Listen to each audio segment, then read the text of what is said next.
Joining us is Paul Mauro, a former NYPD inspector and host of the weekly rap sheet on Fox Nation, and a very thoughtful attorney. Welcome, counselor. Another week, more murder. One member of the National Guard is dead, another clinging to life, an innocent person set on fire by a recidivist.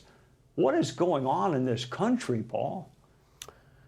So to your remarks, Trey, the thing that I think that we have forgotten here, to enlarge the story a bit, is the first principles of a nation. We've had it so good in the West for so long that we have forgotten why human beings banded together in nations to begin with, going back to biblical times, right? You build the wall around the city to keep the barbarians from the gate, and somehow or other, we've managed to inculcate in our youth and in our institutions the idea that somehow or other we're guilty of something by doing that.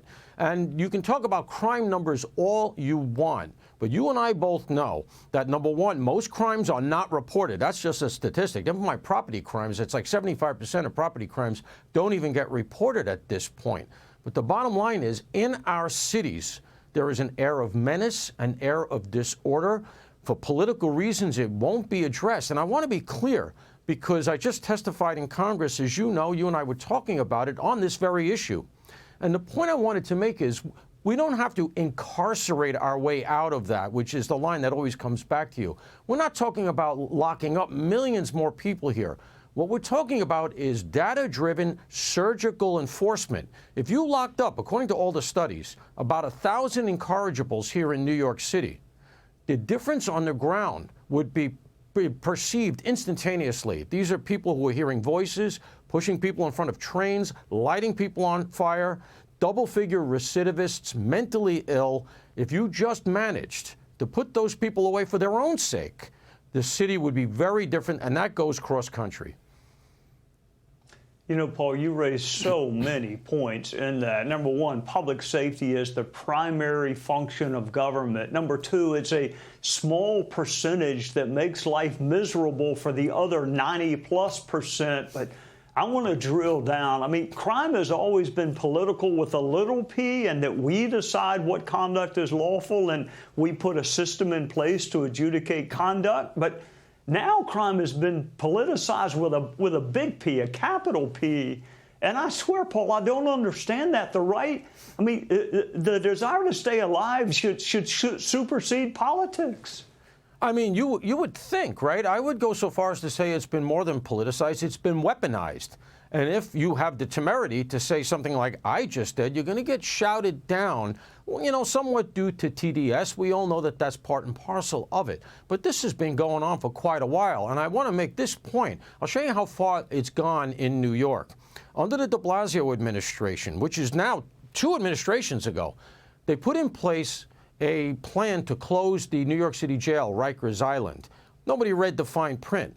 What's going to happen over the next year and a half or so is New York City will go down 75% almost, all right? Almost 3/4 of the jail beds in New York City will disappear. We lock up nobody now.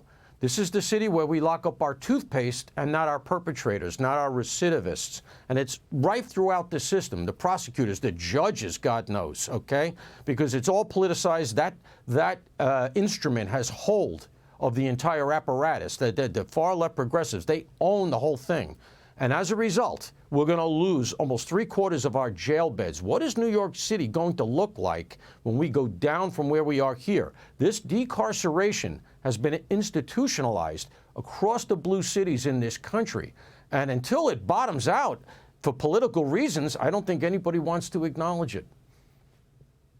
You know, Paul, no right matters. All the rights I hear about, no right matters when you are dead or constantly living in fear. I don't know how our friends on the left cannot understand that.